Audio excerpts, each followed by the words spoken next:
بسم الله الرحمن الرحيم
Sorry, but a slight delay. We are having some problems with the audio.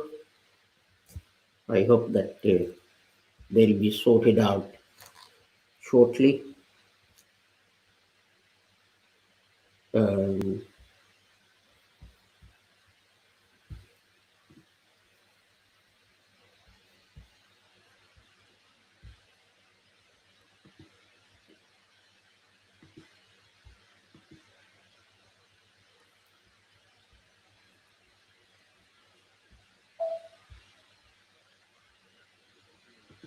I'm sorry for the delay.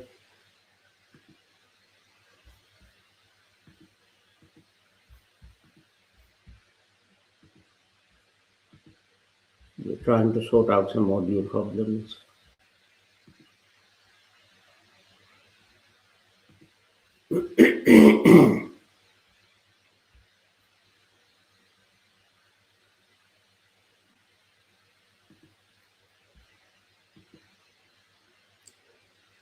I hope the problems are now sorted out. Anyway, we have to start.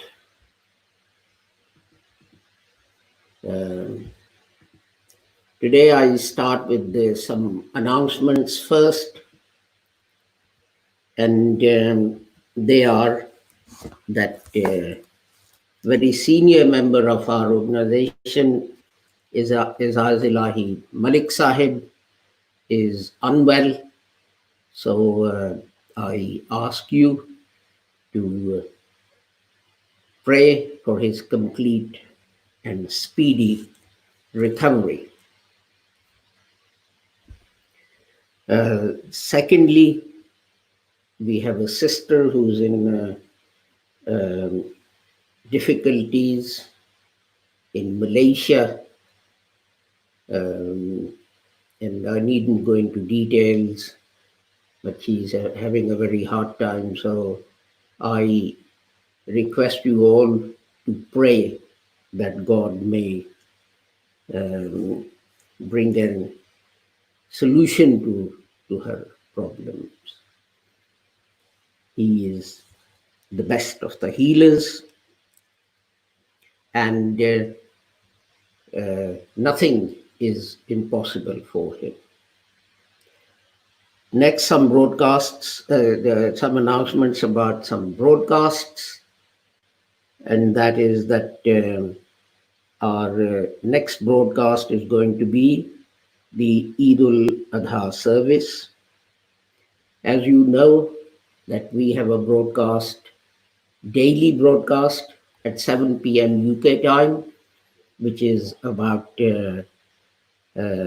reflections on the Holy Quran.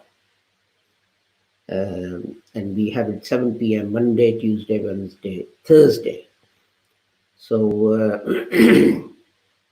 next week, these broadcasts won't be taking place.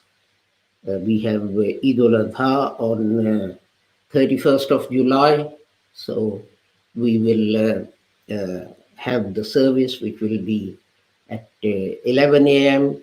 And then, of course, at 1 p.m., we will have the Eid, we'll have the Friday service. We'll resume with our normal broadcasting schedule at 7 p.m. on Monday, the 3rd of August.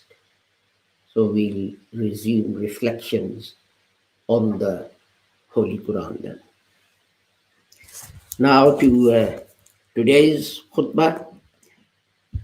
أشهد أن لا إله إلا الله وحده لا شريك له وأشهد أن محمدا عبده ورسوله. أعوذ بالله من الشيطان الرجيم. بسم الله الرحمن الرحيم. وإذ أخذنا ميثاق بني إسرائيل لا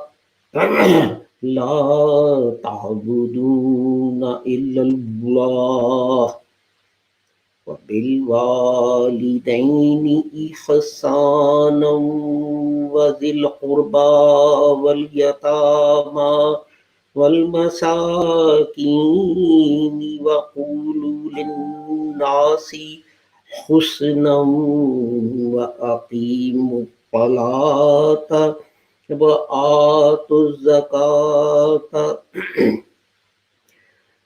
أقيموا الصلاة وآتوا الزكاة ثم توليتم إلا قليلا منكم وأنتم معرضون. وإذ أخذنا ميثاقكم لا تسفكون دماءكم ولا تخرجون أنفسكم من دياركم ثم أقررتم وأنتم تشهدون. I have recited to you Al-Baqarah chapter 2 verses 83 and 84. And when we made a promise with the children of Israel, you will not serve anyone but Allah, and you will do good to your parents and to the near of kin and to orphans and the needy and speak good words to all humans and keep up prayer and pay the poor rate, then you turn back, except a few of you, and you are averse. And verse 84, and when we made a covenant with you, and we made a promise with you, you will not shed your blood, nor turn your people out of your cities. Then you promised and you bore witness. I have recited these two verses, because in all religions, Allah has always asked two things. First of all, that every individual creates a strong relationship with Allah. Every human being. And that when the need arises, they do not turn to anyone but Him for help. If they turn to anyone else, that means they're associating that person with the dignity of God. And it happens. And it happens. People say, I mustn't tell the truth. The Prime Minister is doing absolutely the wrong thing, but I mustn't tell him the truth because I might lose my job as the minister. And so on. And unfortunately, this is more prevalent in those countries where Muslims are in a majority than in non-Muslim countries. Many, many years ago, I was a civil servant in the UK. And I worked on what was called a computer model of the situation of the poor people in this country. And the Chancellor of the Exchequer, this is me, about 20 steps behind it, 20 steps below this man. He asked me to do something, and I thought it was wrong, and I refused to do it. And look at the big-heartedness of people here. That he took it in his stride. Elsewhere,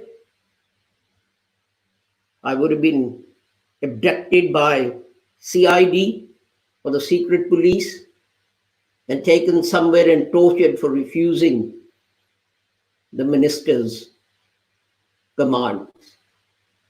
But that would be making him akin to God and thinking that he is the one.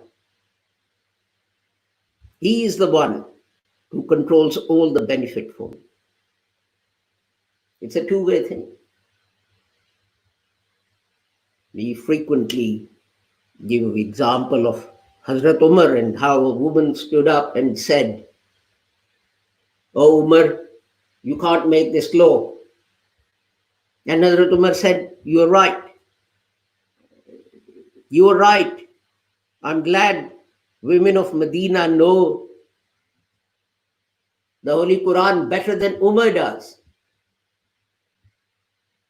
And withdrew the announcement that he had made. He didn't have her abducted. He didn't say you are a traitor. He didn't say you're a bad person. I'm Umar. I'm the one. I'm among the group about whom Allah revealed a verse saying that Allah is pleased with them. This is why, with the name of every companion of the Holy Prophet, we say, Radiyallahu anhum. Allah was pleased with them because Allah told us He's pleased with them. And this is not an isolated incident. But then, the other duty upon us is in the next verse of the Holy Quran.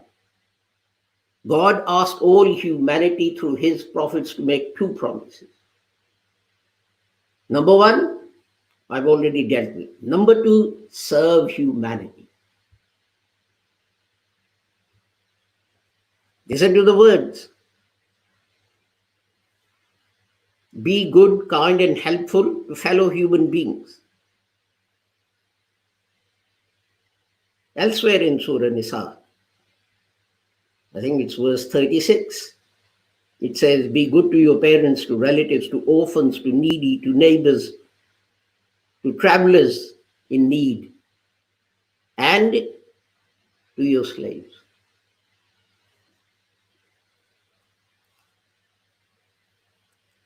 Now, the interesting thing is this.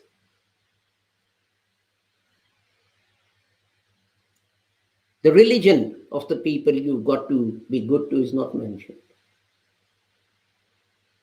In those days, when it says be and do good to your parents, many children had embraced Islam, and the parents were non-Muslims. But it doesn't say if your parents are Muslims. It says do good to your parents. Perhaps we can add there, regardless of what their religion might be.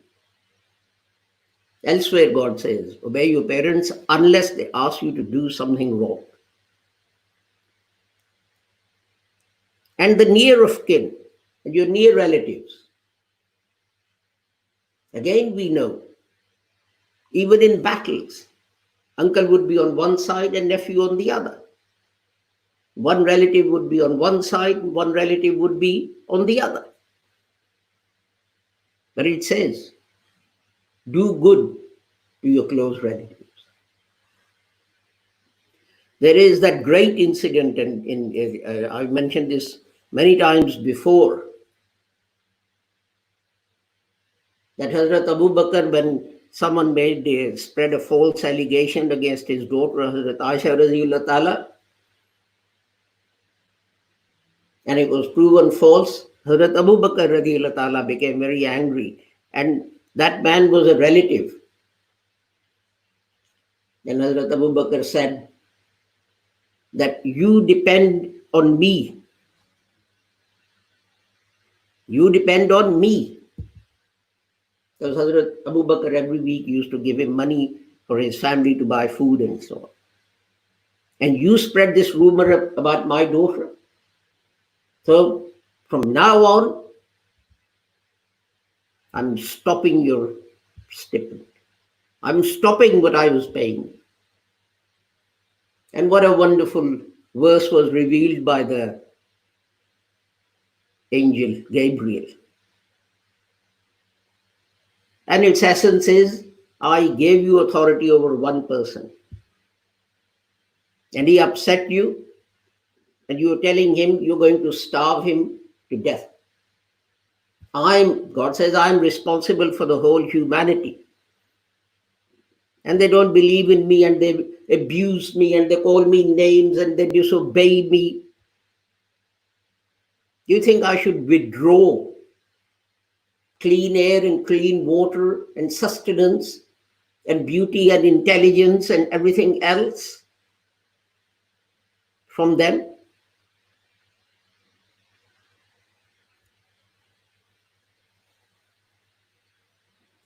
And give to who? Orphans and the needy.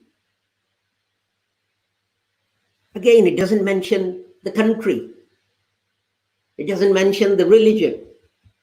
There are endless debates about if you live in England and there are people, poor people in Guinea or Ivory Coast who are suffering. Should we send them the money? Should we spend it on people here? Should we send it to our relatives back in Pakistan? No thought of need. How much we should spend was shown by the Prophet's companions, radiyallahu ta'ala. Whatever the need,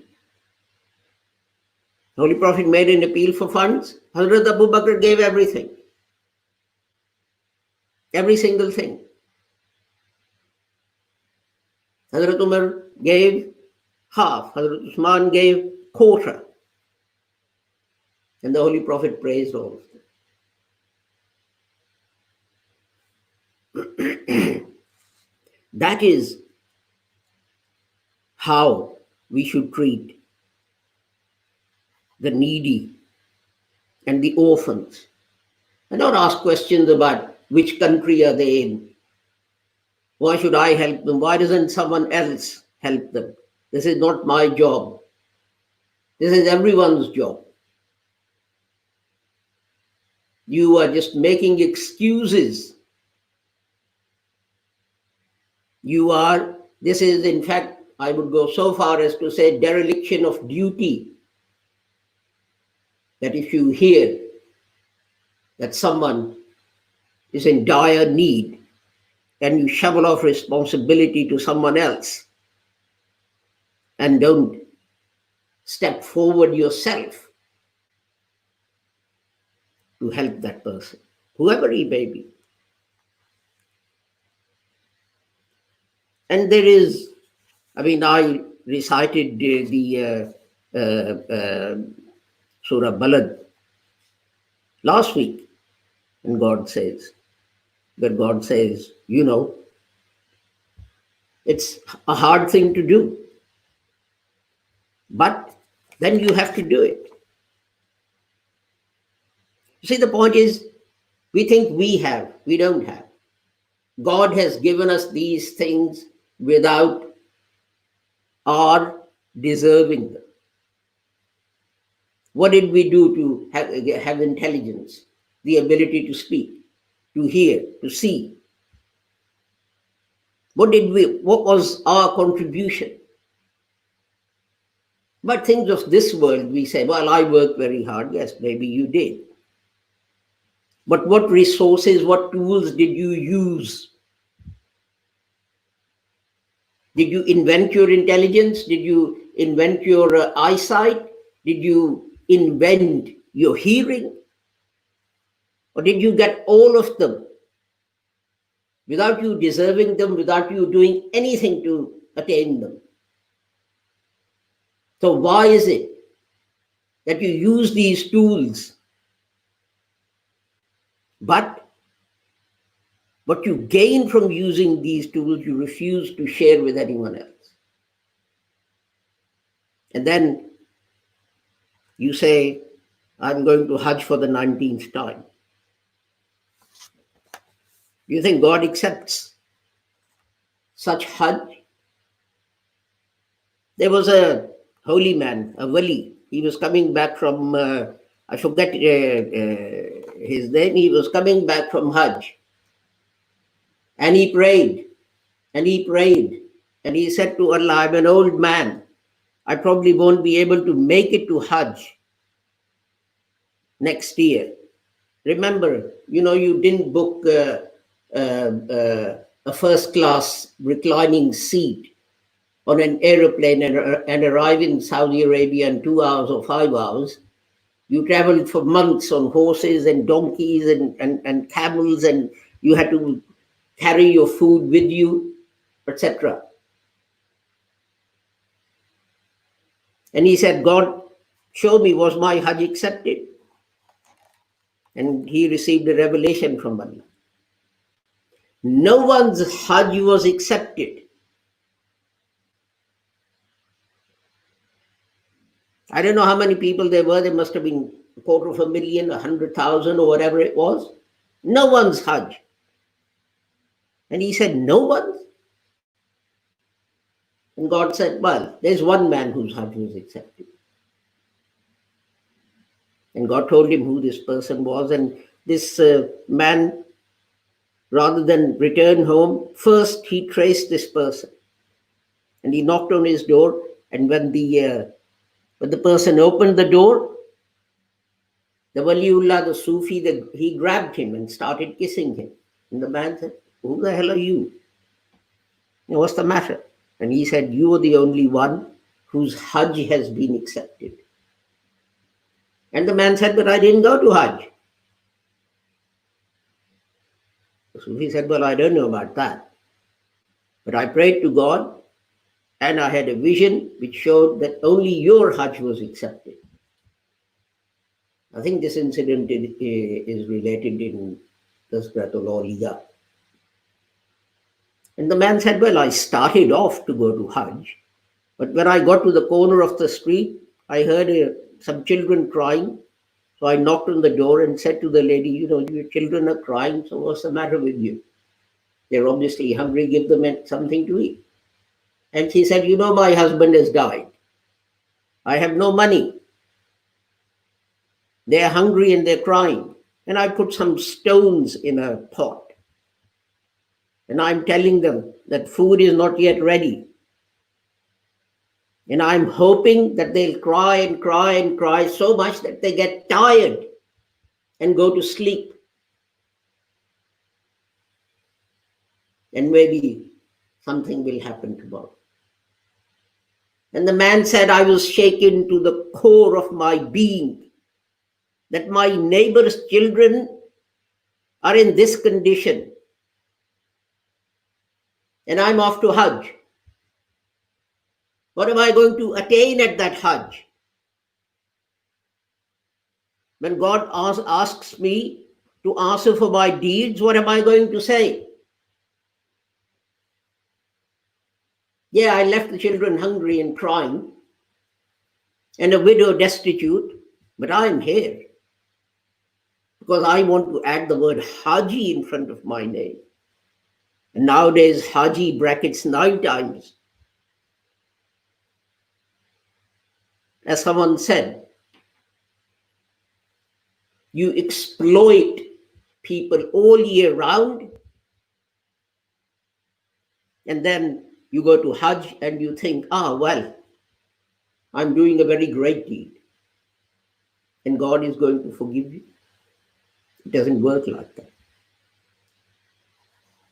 Hazrat Abu Huraira, I will end with this hadith. This khutbah can be 2 or 3 Fridays. Hazrat Abu Huraira relates, if I can find the hadith, that's the first condition. Here we are. Hazrat Abu Huraira radhiyallahu ta'ala said that on the day of judgment, humanity will be presented to God. And God will call them, "Come forward." And a man will go forward to God. And God will say, "O son of Adam, I was sick. I was sick. And you didn't ask after me." And the man will say, "But you're Allah Ta'ala. You're God. How can you be sick?" And God will say, "One of my servants was sick. And you didn't ask after him and you didn't care for him." And then another man will be presented to God. And God will say, "O son of Adam, I was hungry and you didn't feed me. I was hungry and you didn't feed me." And the man will say, "But Lord, you're the master of the universe. How come you were hungry? I don't understand this." And God will say, "One of my servants was hungry and you didn't give him food." And so on. In another hadith, it says, how unfortunate is the man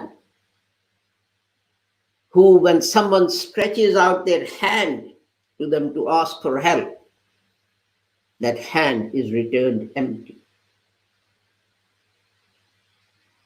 That hand is returned empty. A Muslim is supposed to find out himself whether his relatives. And the promised Messiah said that the relationship between members of this Jamaat should be closer than any physical relationship.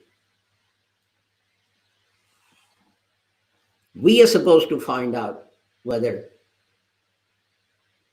others need help. They shouldn't have to ask us. But how unfortunate that if they ask us, we make some excuse. Oh, so-and-so should do it. Oh, let's ask the America Jamaat to send them money. Oh, let's ask the Dutch Jamaat to send them money. Oh, let's send the Central Element to send them money. Oh, we have this. Oh, we have that. Let the people in poor countries starve. Who cares about Ivory Coast and Guinea and so on? Inconsequential countries. No power, no oil. What can they do for us? Why should we bother with them? And this is the sad thing about Muslims. When they do things, they do it for show. They do it for show. And you know an amazing thing? A companion of the Holy Prophet Muhammad sallallahu alaihi wasallam, he was asked, how much should we give? How much should we give in charity to poor and needy and so on? And he said, strictly speaking, you're only allowed to keep the amount of money that you need for your essentials. Housing, accommodation, food, water. Everything over and above that should be given in charity. And that was what the Holy Prophet Muhammad sallallahu alaihi wasallam did. We talk about sunnat and follow the sunnat, and your trousers should be this high, and your mustache should be above your lips, and you should raise your hands this far and raise your fingers like this, and you should stand up like this and sit down like this, and when you do wuzu, every hair on your arm should be wet or the wuzu is not done. You remember all of these sunnats because they don't cost any money.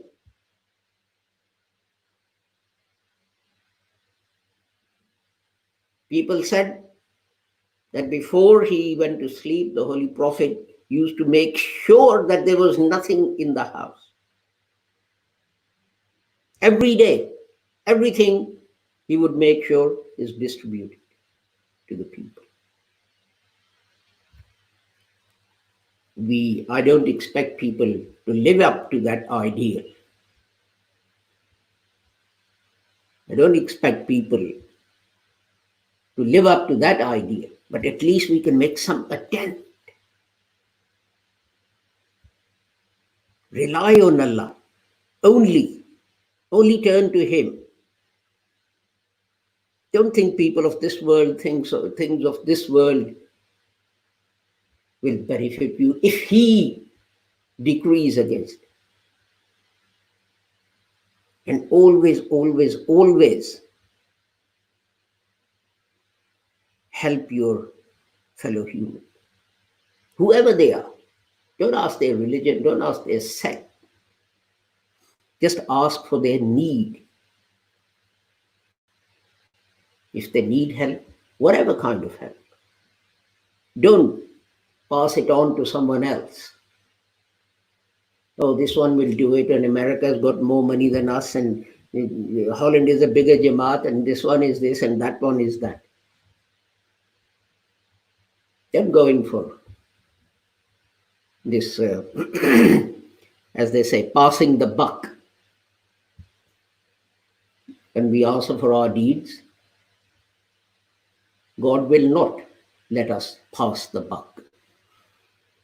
He will say, what did you do? I want to know that. What did you do?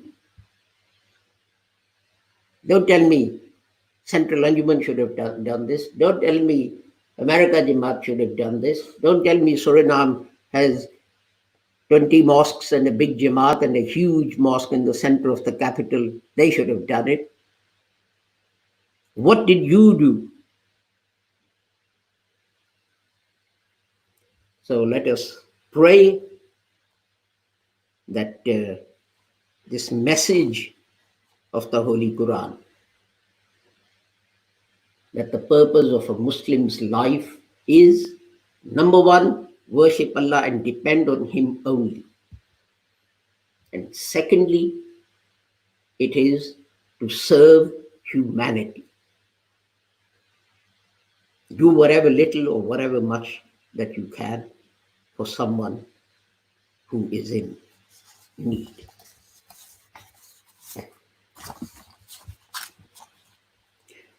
Barakallahu lana wa lakum fil Qur'anil azim wa nafa'na wa iyyakum bil ayati wa zikril hakim. Innahu ta'ala jawadun karimun malikun barrufur rahim.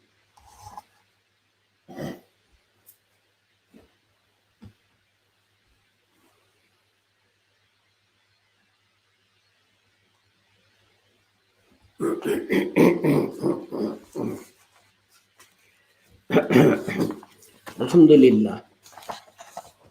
Alhamdulillah nahmaduhu wa nasta'inuhu wa nastaghfiruh wa nu'minu bihi wa natawakkalu alayhi wa na'udzu billahi min shururi anfusina wa min sayyiati a'malina. Man yahdihillahu fala mudilla lahu wa man yudlilhu fala hadiya lahu. Wa ashhadu an la ilaha illallah wa ashhadu anna Muhammadan abduhu wa rasuluh. Allahumma salli ala Muhammadin wa ala ali Muhammadin kama sallaita ala Ibrahim wa ala ali Ibrahim innaka Hamidum Majid. Allahumma barik ala Muhammadin wa ala ali Muhammadin kama barakta ala Ibrahim wa ala ali Ibrahim innaka Hamidum Majid. Allahumma ansur man nasara dina Muhammadan sallallahu alayhi wa sallam wa radiyallahu anhu. واخذل من خذل دين محمد صلى الله عليه وسلم ولا تجعلنا منهم. عباد الله رحمكم الله ان الله يأمر بالعدل والإحسان وإيتاء ذي القربى وينهى عن الفحشاء والمنكر والبغي يعظكم لعلكم تذكرون. اذكروا الله يذكركم وادعوه يستجب لكم ولذكر الله أكبر والله يعلم ما تصنعون.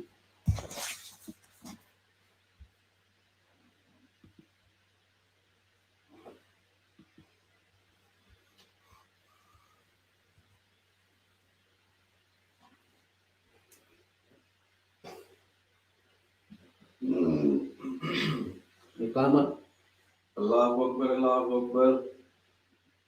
Ashhadu an la ilaha illallah, ashhadu an la ilaha illallah, ashhadu anna Muhammadar Rasulullah.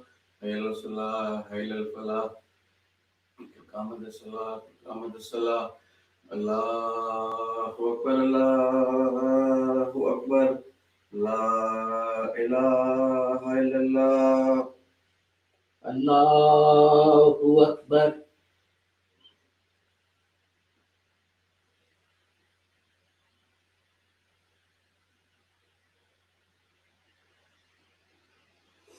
Alhamdulillahi Rabbil Alameen Ar-Rahmanir Rahim Maliki Yawmiddin Iyyaka na'budu wa iyyaka nasta'in Ihdinas siratal mustaqim Siratal ladzina an'amta 'alaihim ghairil maghdubi 'alaihim ولا الضالين آمين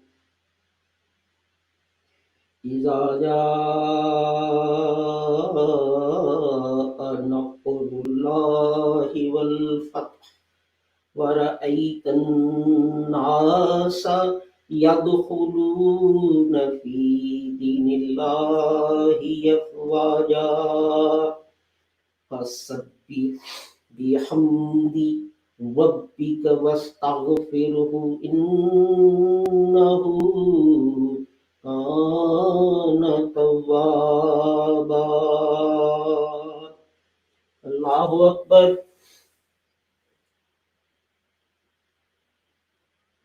سمع الله لمن حمده الله أكبر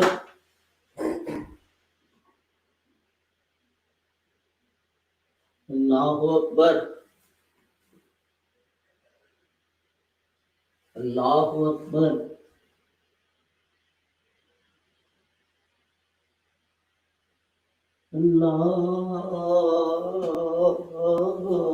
الله أكبر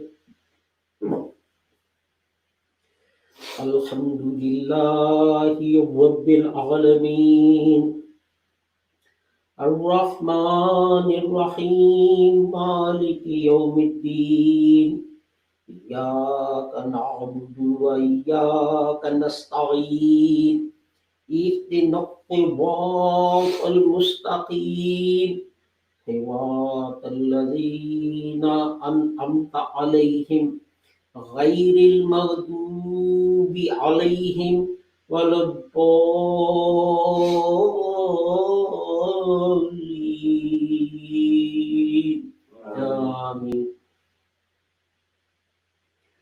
قل هو الله أحد الله الصمد لم يلد ولم يولد ولم يكن له كفوا أحد الله أكبر سمع الله لمن حمده الله أكبر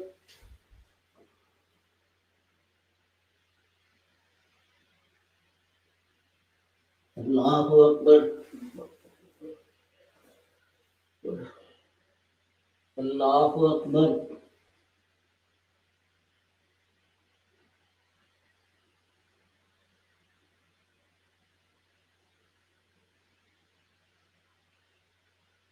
الله أكبر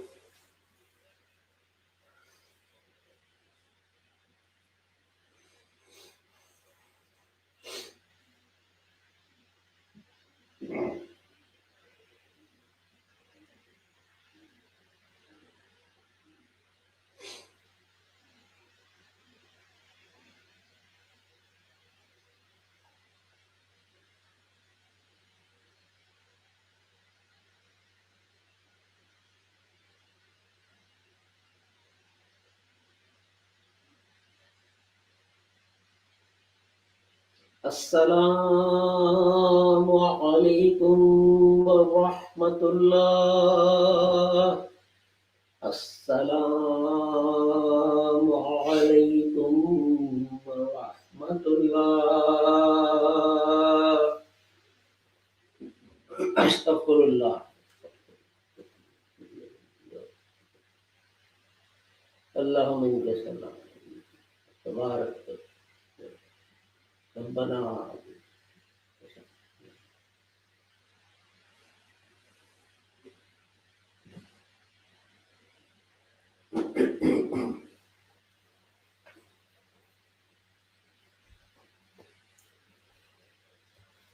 Thank you for joining us for our Friday service.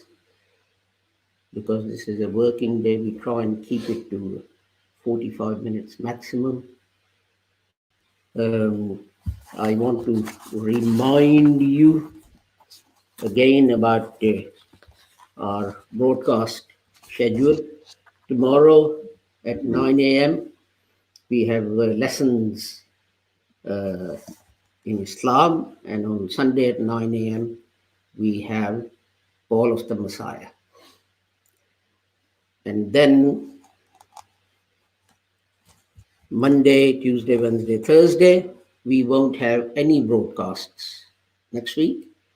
On Friday at 11, we'll have the Eid service, and then we'll have a short Friday service at 1 p.m. after that. And we won't have any broadcasts until after that. We won't have any broadcasts until Monday, 3rd of August. With the prayer that whoever you are and wherever you are, regardless of your caste, creed, religion, sect, color, language, may Allah keep the whole of humanity under His protection and save them from harm and loss. Assalamu alaikum, Khuda Hafiz, goodbye.